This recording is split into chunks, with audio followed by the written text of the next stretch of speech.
Meu irmão, minha irmã, graça e paz, Deus abençoe a sua vida. Esse é o nosso Segundo às 18 e estamos tratando de assuntos práticos da vida cristã. No Segundo às 18 da semana passada, nós abrimos um novo bloco de estudos falando sobre o discipulado. Eu, um discípulo, e compartilhamos com você sobre o que é o discipulado, e dentro dessa definição do que é o discipulado, nós falamos sobre estabelecendo um padrão e falamos sobre a necessidade de o discipulador entender que ele é um dispenseiro da graça de Deus. Hoje, nós vamos falar o segundo tópico desse bloco de estudos sobre o discipulado. Nós vamos falar sobre quebrantados para servir, ok? Quebrantados para servir. Estamos na mesma sequência, na mesma lição de discipulado, mas é o segundo tópico dessa abordagem. Eu gostaria que você compartilhasse conosco sugestões, tá? De assuntos que você gostaria, dentro desse bojo, obviamente, que nós fôssemos tratando com você, tá bom?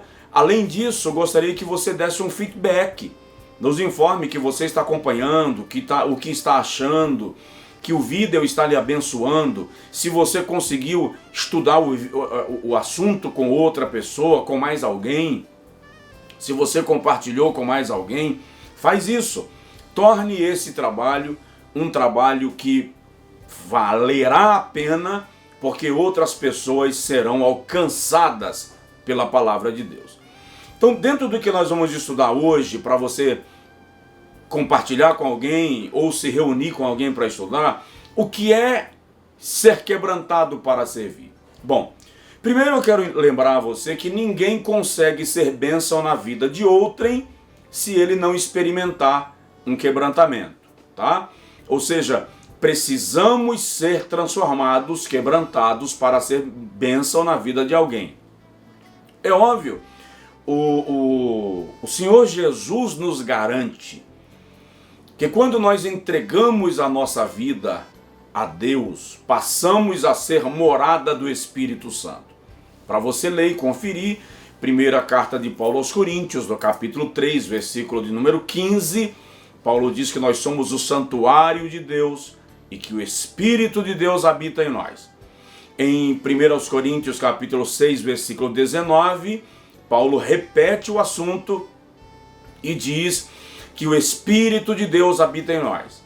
Aos Efésios, no capítulo 2, versículo 20 a 22, Paulo diz que nós somos a morada de Deus em Espírito. Jesus, falando disso, lá em João capítulo 14, versículo 16, diz que o Espírito da verdade, que o mundo não pode receber, nem conhecer, mas ele estará conosco e habitará em nós. Então, o Espírito de Deus habita em nós. Porém, eu quero lhe falar de duas coisas hoje, dentro da perspectiva do discipulado. Uma é a transformação interior que o Espírito Santo opera em nós quando passa a habitar na nossa vida. E segundo, eu quero falar um pouquinho de uma figura de linguagem que Jesus utilizou para falar do grão de trigo. Então, primeiro, transformação interior. O que é isso? Como funciona? Quando Paulo escreve aos Efésios, no capítulo 4, versículo 20 a 24, Paulo usa duas expressões bastante interessantes. Ele fala primeiro do homem interior e depois fala do homem exterior. E aí ele diz que o homem interior precisa ser transformado segundo Deus, gerado em verdadeira justiça e santidade. O que é o homem interior na linguagem de Paulo aos Efésios? É o nosso espírito, o espírito humano. Não estamos falando do Espírito de Deus habitando em nós. Estamos falando do fôlego, espírito de vida, que o Criador colocou em nós, e é por meio do Espírito que Deus se comunica conosco. Isto é o homem interior. E este homem interior, segundo a Bíblia Sagrada, foi corrompido pelo pecado, tanto foi corrompido que precisa ser santificado. Segundo aos Coríntios 7, versículo 1, Paulo diz que nós precisamos aperfeiçoar a nossa santificação, tanto no espírito quanto no corpo. Aos Tessalonicenses, Paulo diz no capítulo de número 5, versículo 17, que todo o nosso espírito, alma e corpo devem ser plenamente conservados irrepreensíveis para a vinda do Senhor Jesus. Então, o homem interior é esse espírito em nós, o espírito nosso, o espírito humano, sendo santificado pela operação do Espírito Santo. Já o homem exterior, que Paulo se refere, trata da expressão da alma, da natureza humana, que é a coluna mestra da nossa consciência e, portanto, aquela parte de nós que se comunica com o mundo, que recebe as informações do mundo por meio do corpo e que é induzido a pecar. Então, quando o nosso homem interior é transformado pelo Espírito Santo, automaticamente esse processo de transformação começa a acontecer no homem exterior. O que isso significa? Aquilo que me satisfazia no pecado já não me satisfará mais, porque agora a minha alma desejará agradar a Deus, porque ela estará sob comando de uma ação do Espírito Santo no nosso espírito. Ok? Agora, quando isso se dá? Isto se dá quando se opera um quebrantamento dentro de nós. E o quebrantamento é a perda do comando da nossa vontade e a entrada da vontade de Deus em ação na nossa vida, de modo que o nosso coração passa a desejar agradar a Deus. Viramos anjos? Não. Pecamos ainda quando chegamos nesse estágio de transformação interior? Pecamos. Mas não nos tornamos escravos do pecado, ou seja, o pecado não se torna um hábito, uma atitude habitual, um vício, porque agora a nossa alma já não se conforma com o fato de haver cometido um delito, um pecado, e aí opera o arrependimento de Deus na nossa vida por sua benignidade.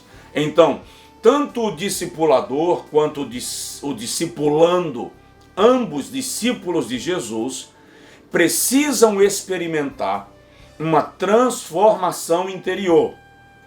E aliás, falando de transformação interior, deixa eu te lembrar de algo muito interessante, porque a religiosidade tende a fazer a gente pensar que nós anoitecemos cão e amanhecemos anjo. Na verdade, queridos, o processo de transformação é um processo gradual. Provérbios 4,18 diz que a vereda do justo é como a luz da aurora, que vai brilhando mais e mais até ser dia perfeito. Então é um processo gradual no qual nós vamos crescendo nessa transformação, ok? Um outro aspecto que eu quero observar com você dentro dessa concepção do quebrantados para servir é uma citação que Jesus faz em João capítulo 12, versículo 24. Óbvio, Jesus estava falando dele mesmo, e ele diz assim: se o grão de trigo ao cair na terra não morrer, ele não volta a brotar. Jesus está dizendo que para que uma semente gere fruto, ela precisa aceitar ser rompida. A casca precisa ser quebrada para que saia de dentro dela a essência que gerará uma nova planta. Com isto, na prática, literalmente, Jesus estava dizendo: se eu, o grão de trigo, não morrer, não será comunicado vida aos meus discípulos. Mas como Jesus estava ensinando aos seus discípulos a prática da vida cristã ali, nós podemos transportar aquele conceito de Jesus para nós e lembrar que se nós não morrermos, se a nossa natureza velha, se o homem interior não for rompido para poder brotar o novo homem, o processo de crescimento em Deus, o processo de avanço na experiência com Deus fica comprometido. Um teólogo coreano, falando desse versículo, menciona que a casca do trigo é uma casca dura e ela precisa aceitar ser rompida para que uma nova planta venha brotar. O que isso significa? Na prática da vida cristã, queridos, nós precisamos aceitar morrer para o mundo, morrer para nós mesmos, e à medida que vamos sendo orientados por Deus, orientados pela palavra de Deus, vai se manifestando em nós as características do novo homem, que vai morrendo para as práticas do pecado, e Cristo vai sendo formado em nós, vai sendo trabalhado em nós, para que o caráter de Jesus se manifeste. Então, uma das grandes preocupações que nós temos na vida cristã é: como eu faço para vencer o pecado? Como eu faço para vencer o vício que eu não consegui me libertar ainda?